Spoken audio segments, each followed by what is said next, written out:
그러니까 바울이 전체적으로 얘기하는 거는 지금 고린도 후서에는 바울 사도 즉 사역자와 고린도 교회와의 관계를 얘기하는 거잖아요.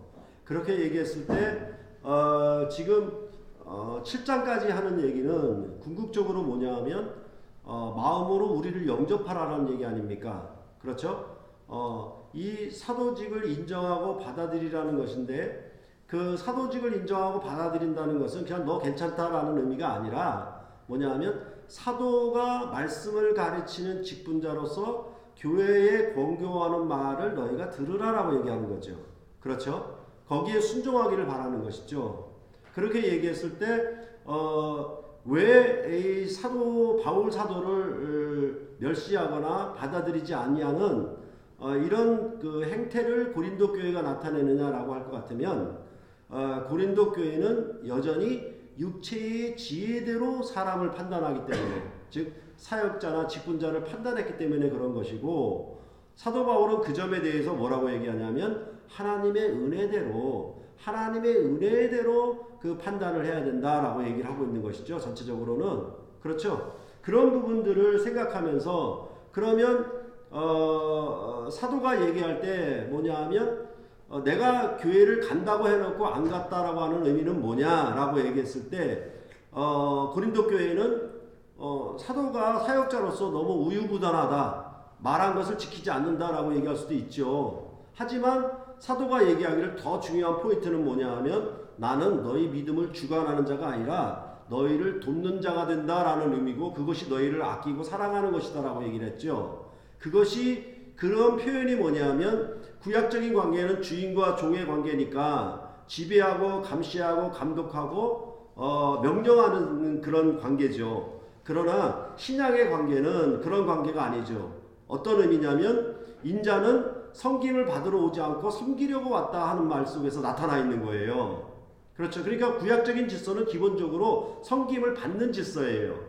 그렇죠. 높은 자가 낮은 자를 지배하고 군림하는 질서란 말이에요. 그게 주인과 종의 관계니까. 근데 이 사도 바울은 교회를 복음을 전하여 스스로 개척해서 자기가 낳은 그런 고린도 교회였지만은 실질적으로 뭐냐 하면 고린도 교회를 돕는 자가 되려고 했던 것이죠. 섬기는 자가 되려고 했던 것이죠. 그게 이제 앞에 부분이고 그랬을 때 너희가 나를 받지 않으려는 이유는 전반적으로 뭐냐 하면 세상이 갖고 있는 아니면 옛 언약이 갖고 있는 그런 지혜 그 지혜를 따라서 사역자를 보고 판단하기 때문에 그 기준을 따라서 그 잣대를 가지고 판단하기 때문에 받아들이지 않는다고 생각을 한 것이죠. 그래서 사도 바울은 일반적으로 누구나 다 추천서나 이력서를 통해서 그 사람을 어떤 직분자로 받느냐 안 받느냐 그런 점을 결정하는 모든 세상의 그 판단 기준에 대하여 거부를 했던 것이죠. 그렇죠? 그렇게 해서 나는 사람으로부터 인정받은 사역자가 아니다. 하나님이 만족하셔서 나를 세우신 사역자다라고 그렇게 얘기를 했고 그 다음에 나는 그런 의미에서 옛 언약의 모세의 직분과 새 언약의 사도 바울의 직분이 어떻게 다른가를 설명했잖아요. 그렇죠? 그러면서 그 마지막에 하는 말이 뭐냐면 그 옛 율법은 길이 있을 것이 아니다. 그리고 이 새로운 새 언약은 길이 있을 것이다 라고 얘기하면서 내가 무엇을 봉사하냐면 율법, 하나님의 말씀을 봉사하는 거잖아요. 그랬을 때 이 복음을 봉사하게 되면은 나는 뭐다? 모세의 직분은 길이 있을 직분이 아니지만 없어질 직분이지만 나는 길이 있을 영광의 직분이다라고 야구를 했죠. 그러면 오늘 12절부터 18절까지는 무슨 얘기를 하자면 이 직분이 가지고 있는 것이 무슨 일을 하는 것인가? 그것은 당연히 성경 해석의 문제가 들어와야 돼요. 왜? 하나님의 말씀을 전하는 것이니까 성경 해석에 대한 문제가 들어와야 되는 거예요. 그러면서 전체적으로 뭐냐 하면 그 영광의 직분이 어떤 영광인가에 대해서 설명하는 방식으로 나아가고 있죠. 그래서 이 3장 전체가 새 언약의 직분인 것을 얘기를 하는 건 맞아요. 왜냐하면 4장 1절에 그러므로 우리가 이 직분을 받아라고 앞에 있는 것들을 그냥 결론적으로 받아서 다 얘기를 하니까 이건 직분에 대한 얘기가 맞죠. 그러면 그 직분에 대한 얘기 가운데 오늘 가장 중요한 점은 뭐냐 하면 뭐 이 같은 소망이 있으므로 담대히 말하노니 해서 여러분들이 잘 연결시켰어요. 앞에 그 길이 있을 영광과, 그렇죠? 그런 길이 있을 영광의 직분이기 때문에 소망이 있는 것이고, 그렇기 때문에 더욱 담대히 얘기하는 것이죠. 그런 면에서 얘기를 하는데 사도 바울은 앞에서 얘기했던 모세의 직분과 사도 바울의 직분을 비교했듯이 그 모세가 알고 있는 것과 사도 바울이 알고 있는 것에 대한 차이를 또 설명해 나가는 거예요. 이 자체가 그렇잖아요. 그래서 13절 이하 우리는 모세가 이스라엘 자손들에게 장차 없어질 것의 결국을 주목하지 못하게 하려고 수건을 그 얼굴에 쓴 것 같지 아니한다, 이렇게 얘기하는 것이죠. 그렇죠? 그러니까 이 13절하고 14절, 그러나 그들의 마음이 완고하여 오늘까지도 구약을 읽을 때에 그 수건이 벗겨지지 아니하고 있으니 그 수건은 그리스도 안에서 없어질 것이다, 이렇게 얘기를 하고 있잖아요. 그러니까 13절과 14절이 대조법이죠. 이것은 앞에서 해왔던 것과 똑같습니다. 그렇죠? 모세의 직분은 정죄의 직분이고 사도 바울의 직분은 의의 직분이고, 이렇게 대비했던 방식을 그대로 13절과 14절에서 해주고 있는 거예요. 그런데 문제는 뭐냐면 여러분들 카톡에 올려드린 것처럼 그걸 한번 읽어보겠습니다. 사도 바울의 재해석 문제예요. 이 부분을 한번 생각해 보겠습니다. 고린도후서 3장 14절에서 사도는 출애굽기 34장의 본문을 그리스도 중심으로 재해석했다. 구약 본문에 의하면 광채 때문에 접근할 수 없어서 모세가 수건을 쓴 것으로 되어 있지만, 바울은 모세의 얼굴에 나타난 영광이 사라지는 것을 두려워했기 때문에 수건을 썼다고 해석한다. 실제로 이 문제는 중차대하지 않을 수가 없다. 복음주의적 성경관에 따르면 사도 바울의 해석은 올바르지 못한 것일 수도 있기 때문에 그런 거죠. 왜냐하면 신약 저자들은 주예라고 하는 방법을 쓰거든요. 그렇죠? 주예를 쓰는데, 여러분 주예를 하는데, 그렇죠? 이거는 지금도 논문에서 논증을 할 때 이 주예는 굉장히 중요한 거예요. 왜? 내가 어떤 사상을 입증하기 위해서 본문에 대한 성경 본문을 풀어내는 것이니까 중요한 것이거든요. 그럴 때 이제 여러분들은 이 주예라는 말이 있고, 그 다음에 뭐라 그러냐면 그 주예를 뭐라 그랬어요? 의미를 성경 본문에서 도출하는 것이라 그랬잖아요. 여러분들은 다른 거 볼 거 없어요. 뭐냐면 여기 앞에 X라는 단어를 보시면 돼요. X라는 단어. X라는 단어는 뭐냐면 이런 의미를 갖고 있어요. 무슨 말이라고 하면 이 전치사는 어떤 의미를 가지고, 영어로는 이런 의미를 가지고 있단 말이에요. 그러니까 어디로부터 끌어내는 거잖아요. 그렇죠? 본문이 가지고 있는, 본문이 말하고 있는 것 자체로서 뭐냐면 그거를 객관적인 의미로 본문 자체가 말하고 있는 걸 드러내는 것, 본문 자체로부터 말하고 있는 의미를 끄집어 내오는 게 뭐냐면 주예란 말이에요. 그렇죠? 그런데 이것이 비교적 그 복음주의적 성경 해석관에는 맞단 말이에요. 이것을 다 쓰고 있단 말이에요.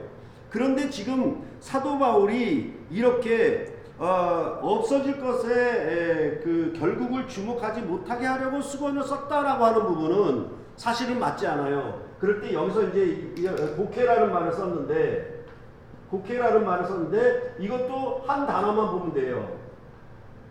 이 단어만 보면 되거든요. 이거는 어떤 개념이냐면 이런 개념이에요. 인투의 개념이에요. 모에서 안으로 들어가는 방식이죠. 그러니까 이것은 복음주의적 성경 해석에 있어서 굉장히 비판하는 내용이에요. 왜냐하면 선입견, 자기 성경학견을 가지고 성경 본문에다 집어넣는 거거든요. 그렇죠? 그러니까 이거는 뭐냐면 성경 본문 자체가 드러나게 하는 것인데, 그래서 하나님의 말씀하심을 객관적으로 드러나게 하는 건데, 이건 뭐냐 하면 자기의 선입견과 주장을 가지고 들어가서 성경 본문을 갖다가 곡해시켜 버리는 거란 말이에요. 이런 의미란 말이에요. 이게 성경 해석에 있어서. 그러니까 이거는 중차대하지 않을 수가 없는 거예요. 이해가 되시겠죠? 그러면 왜 그러냐면 말씀드렸던 것처럼 출애굽기 그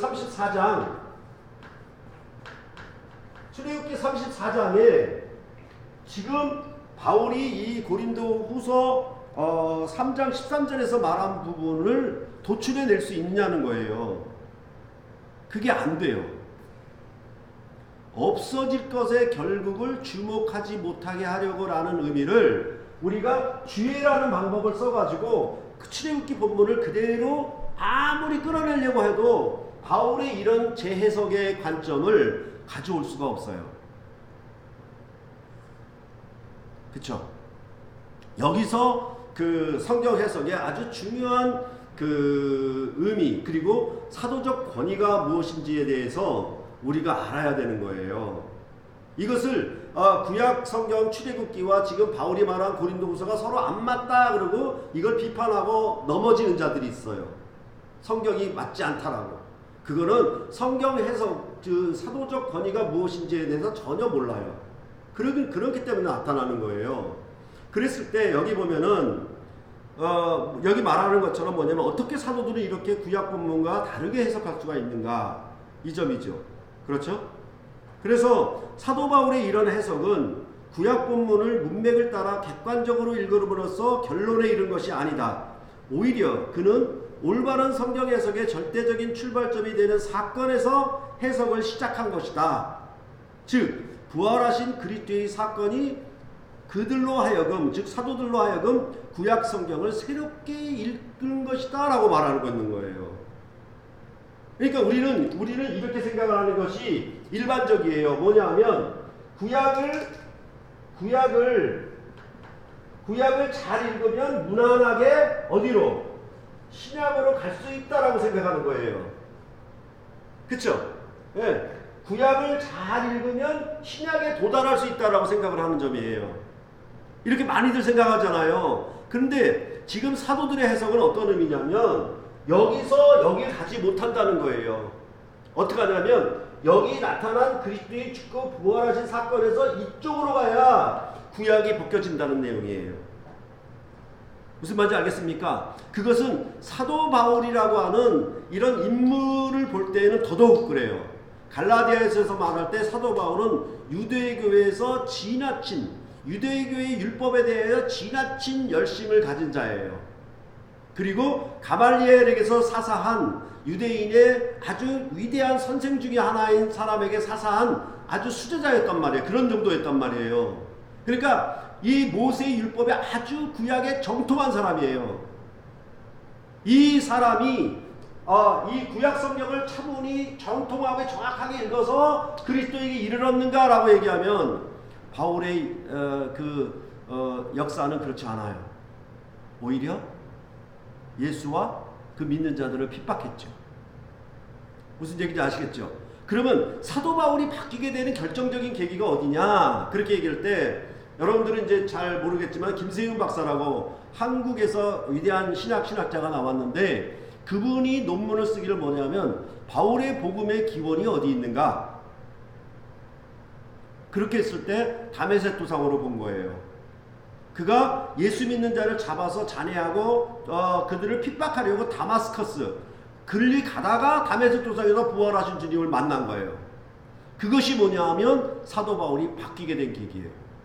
구약 성경에 대한 전반적인 재해석을 하게 된 결정적인 계기가 뭐였냐? 바로 다메섹 도상에서 부활하신 주님을 만나게 되었고 그렇게 얘기를 하는 방식이에요. 무슨 얘기인지 아시겠습니까? 그러니까 여기 이런 점에 대해서 그 피터 엔즈라고 하는 이분이 구약신학자거든요. 그런데 그 영감설하고 성육신에 대해서 책을 썼어요. 이분이 정통 그 신학하는 복음주의적 신학하는 사람들로부터 결국은 배척을 당해요. 이 사람이 하버드 출신인데 근데 이분이 얘기하는 관점은 지극히 옳아요. 무슨 말인가 하면은 제가 마가복음을 갖다가 하나님 나라로 설명할 때 그것을 너무나 세상 나라의 정치적 제도랑 같이 설명을 해나갔잖아요. 그렇죠? 그러니까 비난하는 사람들이 그건 너무 세상 나라와 같지 않느냐라고 얘기를 하잖아요. 그런 사람들은 뭐냐 하면 말씀이 성육신 됐다, 하나님이 사람 됐다라고 하는 이 기본적인 의미를 모르는 거예요. 아시겠습니까? 그러니까 구약의 이스라엘의 출애굽에서 일어난 시내산의 이 율법이 어디로부터 왔는가라고 하는 것은 기본적으로 고대 근동 문화적 배경을 갖고 있는 거예요. 아시겠죠? 무슨 말인지. 그럴 때 이 사람이 이렇게 얘기를 하는 거예요. 여기 읽어보면은 사도들의 해석학은 그 죽으시고 부활하신 그리스도와의 성령을 통한 교제에 근거하였다라고 얘기를 하는 거예요. 그들은 그리스도가 하나님이 보내신 구원자라는 것이 그분의 십자가 죽음과 부활을 통해 증명되었다고 확신하였고, 이런 확신은 성령의 조명을 통해서 얻어질 수 있는 것이었죠. 그래서 제가 지난주 설교에서 얘기했죠. 비준에 대해서. 그렇죠? 그리스도의 죽고 부활하신 사역이 아무리 위대하고 뛰어나다 하더라도 성령의 인치심, 성령의 비준이 없으면 안 된다. 그렇게 얘기를 했었죠. 그로 말미암아 이 성령 안에서 뭐냐면 구약 성경을 결정적으로 해석하게 된 거예요. 즉 구약 성경이 가리워졌던 수건을 벗겨내게 하는 것이 뭐냐면, 주께로 돌아가면 주 안에서 벗겨진다라고 하는 것은 여기서부터 차근차근 하나하나 계단을 밟아오면 신약의 영광이 드러난다라고 말하는 것이 아니라 뭐냐면 그리스도의 부활의 영광에서 이 구약이 스스로 벗을 수 있었다는 얘기예요. 무슨 얘기인지 아시겠죠? 그러니까 이렇게 얘기를 해보면 돼요. 우리가 그 구약을 주인과 종의 관계라 그랬잖아요. 그렇죠? 주인과 종의 관계면 어떻게 하냐면 종이 100% 충성하면은 신약의 아들의 관계가 되는가라고 생각해보면 알아요. 그렇죠? 그러니까 이 구약의 율법의 내용들을 주인이 100% 다 잘 지키고, 그렇죠? 열정적으로 지키면 자연스럽게 아들이 되는가? 그렇지는 않아요. 그것이 바로 성경이 말하는 옛 언약과 새 언약의 관계란 말이에요. 그렇게 얘기했을 때 이분이 말하는 것을 우리는 좀 더 주목을 해줘야 돼요. 뭐냐면 이 확신은 사도들로 하여금 구약 성경 전체를 그리스도를 절정으로 하여 해석하도록 한 것이에요. 사도들은 구약 성경을 객관적으로 냉철하게 읽음으로써 그리스도가 주라는 결론에 도달한 것이 아니라 이미 진리로 확신하는 것, 즉 하나님의 아들의 역사적인 죽음과 부활에서 출발해서 그것을 기초로 구약 성경을 새롭게 읽은 것입니다. 이해하시겠습니까? 그러니까 이런 거에 대해서 우리는 보통 우리가 기독론적 해석을 한다 이렇게 말을 했잖아요. 그렇죠? 이 말이 갖는 의미를 우리는 좀 더 여러분들이 잘 이해했으면 좋겠어요. 뭐냐 하면 보통 사람들이 뭐냐 하면 만약에 6월절 어린 양 그러면 어떻게 할까요? 이것을 막바로 뭐예요? 보라 세상죄를 지고 가는 하나님의 어린 양이로다 신약에서 말을 하니까 어떻게 할까요? 구약에서 예수가 보이는구나. 그쵸? 구약 전체에서 예수가 예표되고 있구나 이렇게 보는 거예요. 아시겠습니까? 이것이 일반적인 성경 해석이라고 얘기를 하는 거예요. 근데 피터 헨즈는 뭐라고 그러냐면 여기서 이거를 가져오는 건 곤란하다. 여기 때문에 이게 드러나는 것이지 이것 때문에 여기서 예수를 봤다? 여기서 예수를 봤다? 구약성경에서 예수를 봤다? 그러면 어떻게 돼요? 바울이라는 인물이 나올 수가 없어요. 이해하시겠죠? 아시겠어요? 지금 유대인들이 전부 기독교인이 돼야 돼요. 무슨 말인지 아시겠죠? 에? 그러니까 안식교처럼 토요일을 반복하다 보면은 주일에 이르는가? 아닙니다. 절대로 그렇지 않아요. 그렇죠? 그러니까 우리가 이해하는 데 있어서도 뭐냐 하면 어린이로서 아직 성인이 되기 전에, 즉 철들지 아니할 때에는 부모를 안다고 해도 안다고 할 수 없어요. 언제 아느냐? 철이 들었을 때 아는 거예요. 아시겠죠? 그렇게 얘기했을 때 우리는 뭐냐면 어린 시절에 부모님이 나에게 하신 말씀, 그렇죠? 너 숙제 잘해라.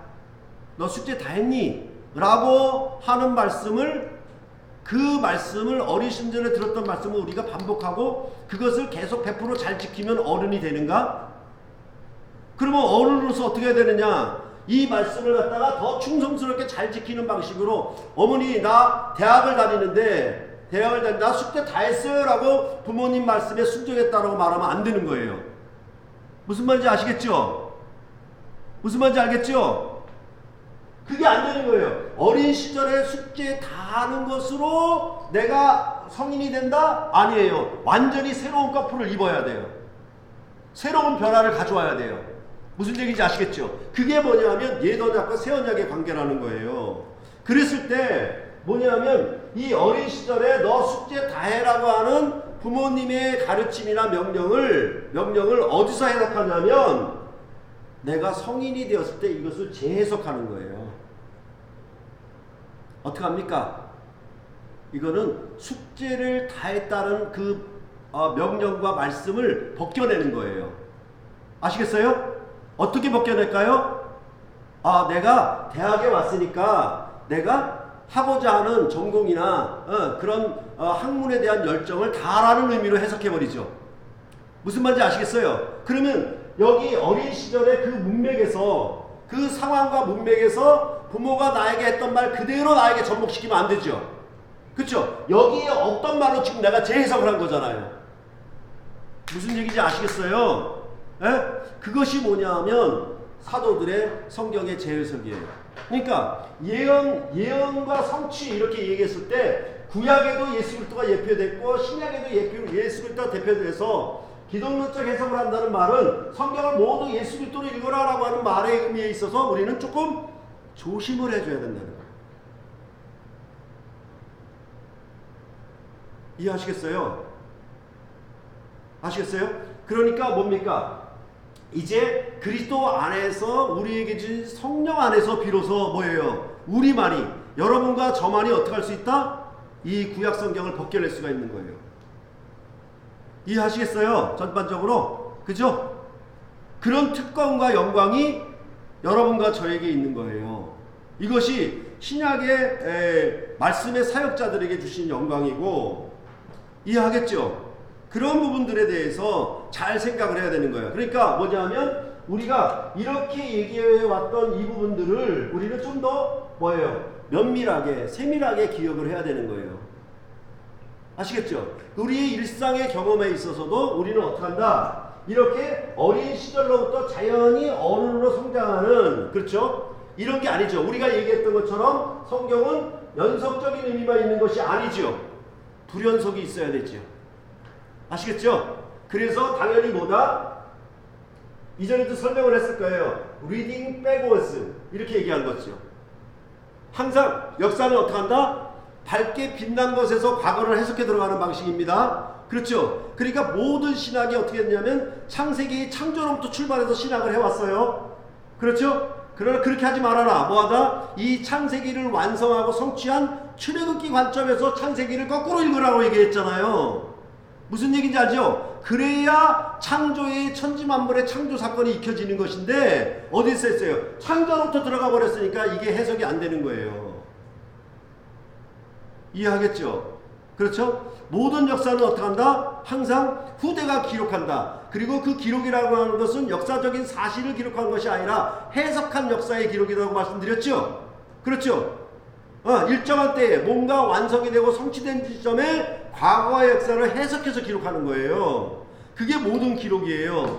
무슨 말인지 알겠죠? 그런 것처럼 뭐다? 이런 모든 구약 역사에 온전한 성취이신 예수의 죽고 부활하심 그리고 성령의 인처시심 이 안에서 비로소 뭐예요? 구약의 전 경륜이 이제 신약의 것으로 교회의 것으로 우리에게 주어지는 것이에요. 우리의 기업으로. 아시겠습니까? 그러니까 어떤 의미가 있냐면 구약학을 하는 구약학자들은 어떻게 할까요? 구약만으로 하나님을 믿는데 족하다고 생각하는 거예요. 아시겠어요? 이게 장로교 신학자들도 그래. 종교개혁 가운데 있는 개혁주의 신학자들도 그런 사람들이 있어요. 지금도. 무슨 말인지 알겠어요? 그러니까 이거는 냉철하게 얘기하면 뭐냐면 유대교예요. 그리고 안식교예요. 알겠습니까? 이해가 되시죠? 그죠? 그러니까 이거를 조심을 해줘야 돼요. 그러니까 구약만으로 완전하다? 이건 말도 안 되는 얘기예요. 그렇게 얘기했을 때 제일 중요한 건 뭐냐면 신약만으로 완전하다라고 얘기하는 거는 말시온이고 예전에 얘기했던 어떤 히틀러가 유대인을 학살하는 빌미를 주었던 거예요. 아시겠어요? 그렇죠? 그러나 성경은 반드시 구약과 신약이 되어 있어야 돼요. 그랬을 때 이 구약의 성취가 어떻게 됐냐? 신약에서 성취됐다라고 하는 의미는 이제 신약으로 구약을 재해석해서 신약 백성의 기업으로 가져오는 것이에요. 아시겠죠? 이 어린 시절에 부모님이 나에게 하신 말씀을 성인이 되었을 때는 어떻게 가져오는가. 아시겠죠? 그러니까 구약을 무시하는 건 아니죠. 그건 역사가 있어야 되는 것이니까 반드시. 그렇죠? 예, 무슨 말인지 알겠죠? 하나님의 역사가 구약이 없어져 버리면 공간이 비어버리잖아요. 그러면 하나님이 함께 하시는 임마누엘의 역사가 없어진단 말이에요. 그러니까 구약 무시하면 안 되죠. 알겠습니까? 그죠? 그래서도 하나님이 뭐예요? 여기 안에는 뭐예요? 죄와 사망의 권세 아래 두게 했으니까 이 아래 아시겠어요? 이제 이것을 벗겨내는 것이죠. 예수의 죽고 부활하시니. 이해가 되겠습니까? 알겠습니까? 그러니까 실질적으로 뭐냐 하면 이런 그 하나님 안에서 누리는 하나님의 자녀로서의 권세와 자유. 무슨 말인지 알겠죠? 그러면 여러분들에게 계속 제가 얘기하는 게 뭐냐 하면 종은 주인이 시키는 것만 해요. 매여 있으니까. 아시겠어요? 아들은 자유함이에요. 그거는 마음대로 아무거나 할 수 있다는 자유는 아니었죠. 우리가 고린도전서를 보니까 모든 것이 가하나 다 유익한 것은 아니에요. 다 덕을 세우는 건 아니죠. 그렇죠? 그 자유와 권리를 제한하는 방식이죠. 누구를 위해? 상대방을 위해서. 무슨 얘기인지 아시겠죠? 네. 그러면 이런 우리가 아들 안에서 자유함을 얻었다라고 얘기했을 때 오늘 본문에서 얘기하는 바는 뭡니까? 여기서 그 사도 바울이 얘기하는 순전함이라고 하는 건 뭐였어요? 나는 죽고 내 안에 그리스도가 산 거예요. 나는 질그릇인데 내 안에 보배가 있는 거란 말이에요. 아시겠습니까? 그럼 나의 순전함은 뭡니까? 내가 나를 나타내는 게 순전함이 아니라 내가 나를 솔직하고 개성있게 나를 드러내는 방식이 내가 아니라 그리스도인은 뭐라는 거예요? 내 안에 살아계신 그리스도를 나타내는 거죠. 그게 그리스도의 형상으로 우리가 변화하여 이렇게 얘기하는 방식이에요. 이해하겠습니까? 그렇기 때문에 어떻게 해요? 결혼하게 되면 부부는 서로 닮아요. 아내의 얼굴에서 남편의 얼굴이 나타나는 거고 남편의 얼굴에서 아내의 얼굴이 나타나는 거예요. 서로 뭐예요? 거울을 맞대고 보는 것처럼. 오케이? 왜요? 온전한 관계가 왔기 때문에 그런 거예요. 자유로운 관계가 왔기 때문에 그런 거예요. 이런 것은 뭐냐? 바로 예수를 믿는다라고 하는 것은 성령 안에서 무엇이 온다? 베드로후서에서 말씀했던 것처럼 신적 성품에 참여한다는 것이고 요한일서에서 말했던 것처럼 우리가 예수 그리스도를 본바요, 만진바요, 주목하고 들은바다 이렇게 말하는 방식이죠. 그런 사귐, 그런 코이노니아가 우리에게 오는 거예요. 아시겠습니까? 그러니까 말씀을 대하면 대할수록 우리는 어떻게 된다? 내 안에 그리스도가 더 밝히 드러나는 방식으로 나타나는 거예요. 알겠습니까? 근데 말씀을 알면 알수록 말씀에 대한 지식이 있다고 하면서 어떤 방식으로 가느냐면 자기 이력서를 나타내는 방식으로 간단 말이에요. 알겠죠? 그게 말씀을 혼잡하게 하는 것이고 말씀을 순전하게 함이 무엇인가 그런 점에 대해서 사도 바울은 얘기를 하고 있는 것이죠. 그렇죠? 그래서 여러분들이 더 알아야 될 건 뭐냐면 어떻게 해요? 우리가 계속 자라가고 있죠. 어떤 고민과 어려운 점을 해결하면서 성장해 가고 있죠. 그렇죠? 그것이 단순히 어떤 지식적인 삶의 성장으로 그쳐서는 곤란하다는 것이죠. 알겠습니까? 그죠? 네. 그런 그리스도 안에 있는 자기 안에 있는 그리스도의 형상을 드러내고 나타내는 그런 존귀한 일꾼들로 살았으면 하는 것이죠. 교회가. 그렇죠? 그렇게 해서 그 빛과 그 소금된 직분을 드러내는 거예요. 세상의 빛, 세상의 소금 이렇게 드러내는 거예요. 그럴 때 과연 누가 이 일을 감당하리요? 이렇게 바울이 얘기했던 것처럼 우리가 자기 자신을 봐도 어떻게 내가 그리스도를 반영할 수 있을까라고 감히 상상도 할 수 없었죠. 어떻게 보면. 그렇잖아요? 그런데 우리 가운데에는 이런 새로운 변화를 일으키는 형제자매들이 있어요. 그렇지 않습니까? 그렇죠? 원래 자기가 가지고 있지 않았던 새로운 형상을 드러내는 그런 귀한 형제자매들이 있어요. 그것이 뭐냐 하면 바로 그리스도 안에서 새로운 형상을 나타내는 그런 존귀한 거룩한 성도들이겠죠. 그렇죠? 그래서 그렇게 이해하시면 여러분들이 다 될 거예요. 여기까지.